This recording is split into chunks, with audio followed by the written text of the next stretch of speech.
Hi, hi! Nagsahod na tayo mga kabilas. Nagsahod na yung madam nyo. Marami na tayong pera. Ang sahod namin dito mga kabilas, 4,730. Wow. 1, 2, 3, 4, 5. 1, 2, 3, 30. Ang natira mga kabilas, baka magtaka kayo, natira pa. 1,200. Ang food allowance namin dito mga kabilas is 1,196. Wow. So ito, siya.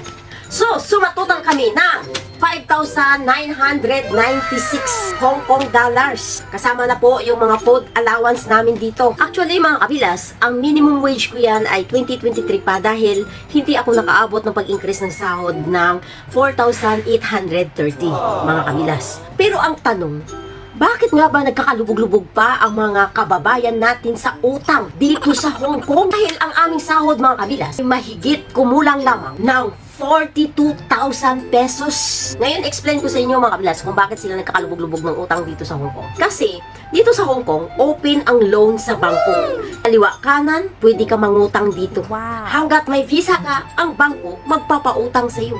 Merong mga bangko naman na hindi ka makakautang dahil mayroon silang mga koneksyon na tinatawag namin dito na CSL.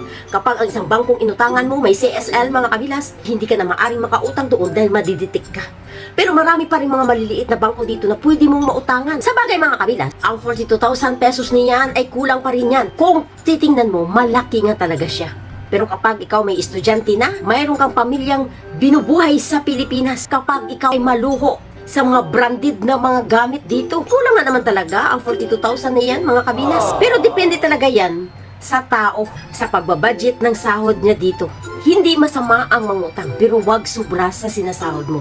Kasi kapag sobra na sa sinasahod mo, hindi mo na mababayaran ito. So ang gagawin mo, mangungutang ka sa kapwa mo. Sa kapwa mong OFW na nagbabanat ng buto dito.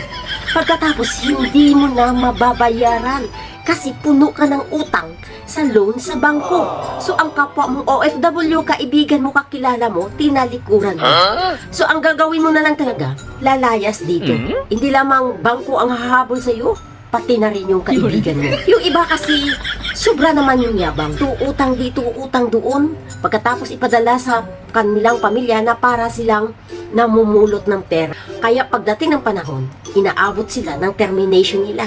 Kasi, ang ginagawa ng mga bangko, tinatawagan ang mga amo nila. So, ang nangyayari, natiterminate sila. Uuwi sila ng Pilipinas, tinatakasan na lang nila ang utang nila.